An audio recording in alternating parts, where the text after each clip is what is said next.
చాలా మంది patients PCOD గురించి వచ్చినప్పుడు మాకు అడిగే ఫస్ట్ క్వశ్చన్ ఏంటంటే మా మెన్సెస్ చాలా మటుకు పోస్ట్పోన్ అవుతున్నాయంటే 3 months 4 months 6 monthsకి రావడం కానీ ఒక్కొక్కరికి అయితే 1 year తర్వాత రావడం లాంటి గమనిస్తున్నాం. సో అలాంటి ఇష్యూస్ మనకి ఎంత త్వరగా రికవర్ అవుతాయి. ద క్వశ్చన్ ఏంటమ్మా అంటే మీకున్న హార్మోన్ ఇంబ్యాలెన్స్ని బట్టి మీ యొక్క సైకిల్స్ ఎంత రెగ్యులర్గా అవుతాయి అనేది ఆలోచించి చెప్పడానికి అవకాశం ఉంటుంది. ఇప్పుడు సపోజ్ ప్రొలాక్టిన్ లెవెల్స్ మనకు ఉండాల్సింది 20-25 అనుకోండి, మీకు ఉంది దాదాపు 50-60 అనుకోండి. టెస్టోస్టెరాన్ లెవెల్స్ ఆ అమ్మాయిలో 40 కంటే ఎక్కువ ఉండకూడదు. అలాంటిది మీకు 100-200 ఉందనుకోండి. సో టైం పడుతుంది. అలా కాకుండా 60-70%లో ఉండి రావాల్సిందేమో 40 లోపలికి రావాలంటే 2-3 monthsలోనే మీకు రెగ్యులేట్ అయ్యే అవకాశాలు ఎక్కువగా ఉంటాయి. అన్నిటికంటే మించి ఏంటంటే మీరు మెంటల్ స్టెమినా స్ట్రెంగ్త్ను ప్రాపర్గా చేసుకొని స్ట్రెస్ లెవెల్స్ తగ్గించుకొని మేము చెప్పిన డైట్ ప్రాపర్గా ఫాలో అవుతూ ఉండి మెడిసిన్స్ తీసుకున్నట్లయితే పీసీఓడి కంప్లీట్ ప్రాబ్లమ్నే మనం 4-5 months లోపల క్లియర్ చేయొచ్చు.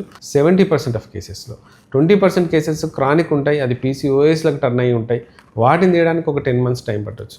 కానీ ఒక్కసారి సెట్ అయ్యింది అంటే మాత్రం లైఫ్ టైం మనకు ఏ ఇబ్బంది లేకుండా, ఏ మినిస్టర్ ఇర్రెగ్యులారిటీ లేకుండా, రేపు ఇన్ఫర్టిలిటీ ఇష్యూస్ అంటే సంతానలేమి సమస్యలు కూడా ఎటువంటి ఇబ్బంది రాకుండా ఉండే అవకాశాలు చాలా మట్టుకు ఉంటాయి. అంటిల్ అన్లెస్ మళ్ళీ మీ ప్రెగ్నెన్సీస్ అయిపోయి డెలివరీస్ అయిపోయి ఏదో ఇంట్లో టెన్షన్స్ మళ్ళీ పెంచుకుంటే తప్ప పీసీఓడి కానీ పీసీఓఎస్ కానీ మళ్ళీ తిరిగి రావు. హోమియోపతి మాత్రమే దీనికి పర్ఫెక్ట్ సమస్యకు సాల్వ్ చేయడానికి అవకాశం ఉంది. సో పీసీఓడి రాగానే ఫస్ట్ హార్మోన్ థెరపీకి వెళ్లకుండా ఒక్కసారి హోమియోపతికి ట్రై చేసి చూడండి.